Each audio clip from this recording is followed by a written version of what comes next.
In the bustling city of Rivertown, where life moved at a relentless pace, lived a quiet, observant young woman named Lila.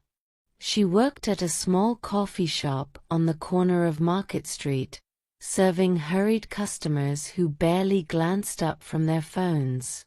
Lila had a unique hobby. She sketched people she found interesting. But it wasn't their appearances that drew her, it was their stories. She believed everyone was connected by invisible threads of emotion, experience, and fate. Every evening, she filled her sketchbook with portraits of the day's strangers, adding imagined narratives to their faces. One day, while cleaning up after closing, Lila noticed a man sitting alone at a corner table. He wore a suit that looked expensive but crumpled, as though he'd spent the night on that very chair. He stared at a photograph in his hands, his expression a mix of longing and regret. "Excuse me, sir," Lila said gently, approaching him. "We're closing now." The man blinked, startled, and quickly shoved the photo into his pocket. "Sorry," he mumbled, standing up. "I lost track of time." Lila hesitated, then asked, "Are you okay?" The man gave a tired smile. "Just reminiscing about someone I let slip away." And with that, he left. That night, as Lila sketched his face in her journal, she couldn't stop thinking about his words. Someone I let slip away. She had always believed in the power of second chances, but how often did people actually take them? The next day, Lila decided to try something new.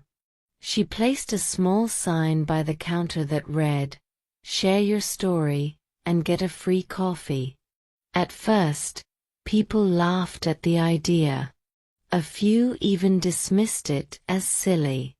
But slowly, curious customers began to open up.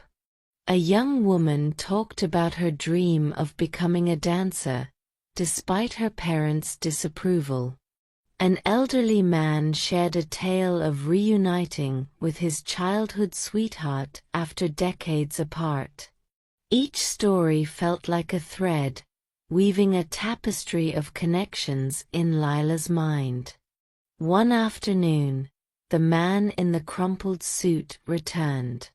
This time, he looked more put together, though his eyes still carried the same sadness. He noticed the sign and smiled wryly. "Does everyone tell you their life story for a cup of coffee?" he asked. "Not everyone," Lila replied. "But I think everyone should." The man nodded slowly. "All right, then. Here's mine."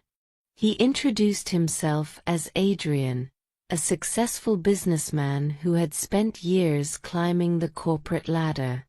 In the process, he had pushed away the people who mattered most: his best friend, his sister, and the woman he had planned to marry.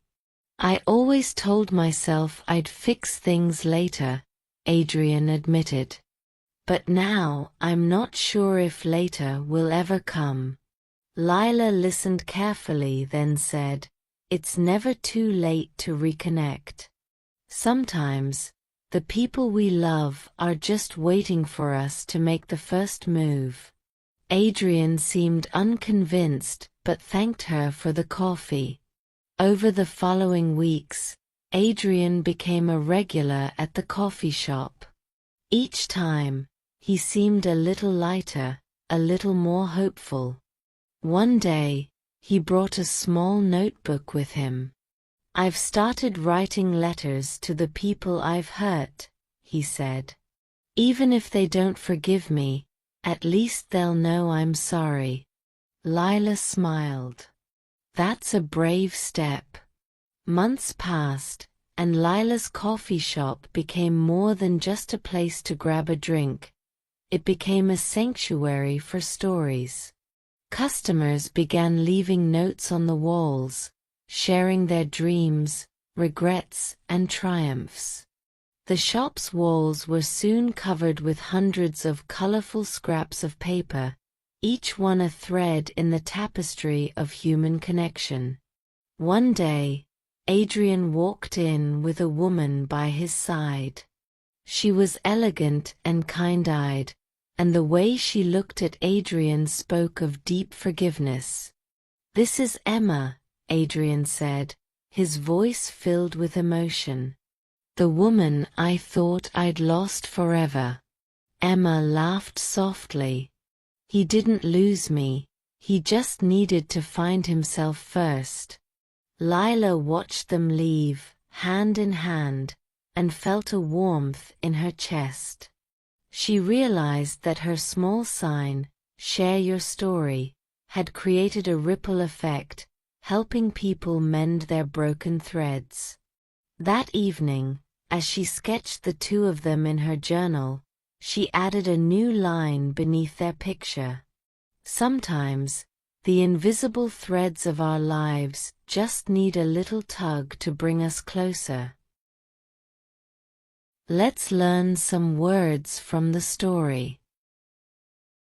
Relentless. Meaning, continuing without stopping or giving up, persistent. Example: the traffic in Rivertown was relentless, making it difficult for anyone to get to work on time. Pensive.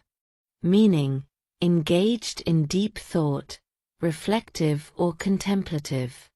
Example: Adrian looked pensive as he stared at the photograph, lost in memories of the past.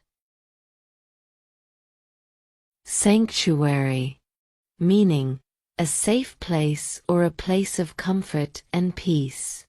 Example: the coffee shop felt like a sanctuary for those who needed to share their stories and find comfort. Vulnerable. Meaning, open to emotional harm or being easily hurt. Example: writing those letters made Adrian feel vulnerable, but it was a step toward healing. Wry.